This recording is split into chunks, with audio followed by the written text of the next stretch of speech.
A big break today for some American consumers who have a taste for French wine and other specialties. The president and European leaders today in Brussels suspended a 17-year trade war over aircraft subsidies to Airbus and Boeing, agreeing to work together against a common rival, China, trying to ramp up its investment in airplane production.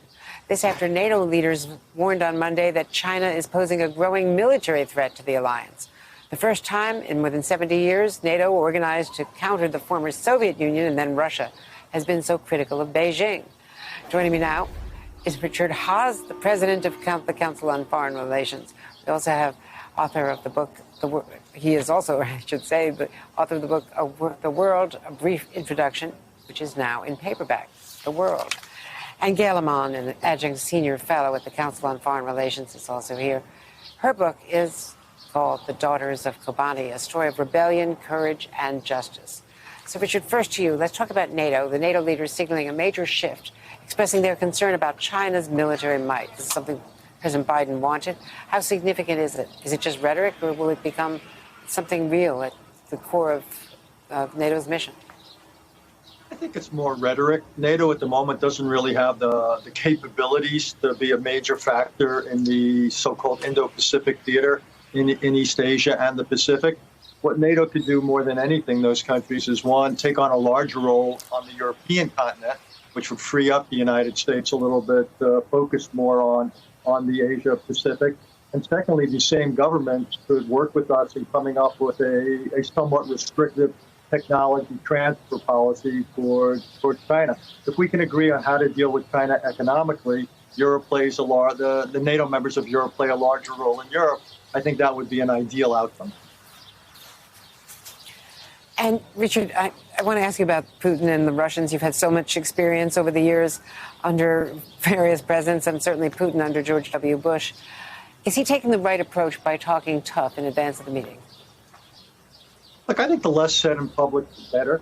It's hard for the president because there's those who are criticizing him for doing the meeting. I think he's right to do it. I never thought diplomacy is a favor. I always see it as a tool. But again, we don't want to get into a public match with Putin. The whole purpose of this is to settle the relationship, create something of a floor. Again, Andrea, so in part, the United States can focus a little bit more of its calories on dealing with the China, which is a rising and more complicated threat. Putin, we know, he's a given. There's not a lot of upside here. There is a lot of potential downside. And I think the real question is, can the president signal Putin, if he were to do certain things, here would be the price he would pay.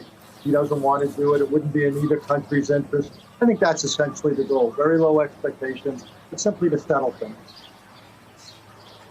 And just quickly, much has been made in the American press back home about not having a joint press conference. I don't see the upside of that. The president said he doesn't want to be competing to see who's a better showman. There wasn't always a precedent of that in past. By the way, we're on Lac Léman, known also as Lake Geneva, and there are ferries. It's beautiful.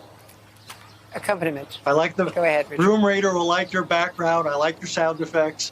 Look, I think it's wise not to have the joint press conference because, again, that sets it up as a kind of match. And with Putin, you'll end up in the mud. I think the less of the public competition is quietly introduced a bit of clarity and reduces the chance for miscalculation. I think that's good. We're not looking for fireworks here. We're looking to calm things. So for Joe Biden, he wants to focus at home on his domestic agenda. Internationally, he wants to focus on China. The best thing he could do is try to calm this down somewhat. Thank you so much, Richard Haass. And Gail Amon, President Biden met with Turkey's President Erdogan yesterday. They've had a touchy relationship.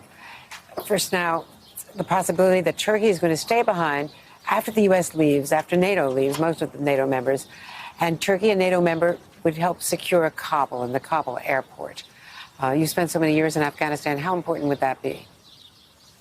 It is important, what comes next in Afghanistan. And I think it's so important in this moment to take a step back and look at the relationship between Erdogan and Biden. And I really think we've moved from the kind of buddy film of the Trump-Erdogan era to sort of clear eyes for NATO allies, right? A very clear-eyed relationship between the two on areas where they will disagree, Erdogan and Biden, and in areas where they can work together, including Afghanistan.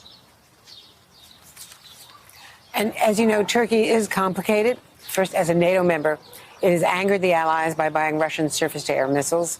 At the same time, it's working with the U.S., I was there last week, urging Russia not to close the last border crossing into Syria for humanitarian aid to millions of Syrian refugees who've been displaced by Assad and by Russian airstrikes. Only last week, Erdogan accused Biden also of having bloody hands for arming Israel. So how do we work through all of these complications? It is complicated, right? I think the United States has really sought to reproportion and right-size the relationship between the United States and Turkey. But it has been clear there are areas where they can work together. Afghanistan is one. Northwestern Syria, Idlib, is another, where they both want to see cross-border aid go to help those who are in Idlib. They may be on the opposite sides in many ways of the Syrian conflict, but there is a lot of room to collaborate, particularly in getting humanitarian aid into Idlib, as well as on Libya. So I think you have this moment where they're seeking to figure out how to work together on areas where they can, while making it very clear that the fact that it took 90 days for Biden to call Erdogan, the fact that the Armenian genocide was recognized under Biden, were also not accidents. Indeed. And they had a very edgy meeting when he was vice president. And basically, Erdogan was blaming America for helping to spark a coup because of the exiled cleric, Gulen, who's been staying in Pennsylvania and demanded he be turned over, and the vice president just refused to let him do it. So there's a bad personal vibe there as well. Gail Limon, thanks so much for your background on all of this.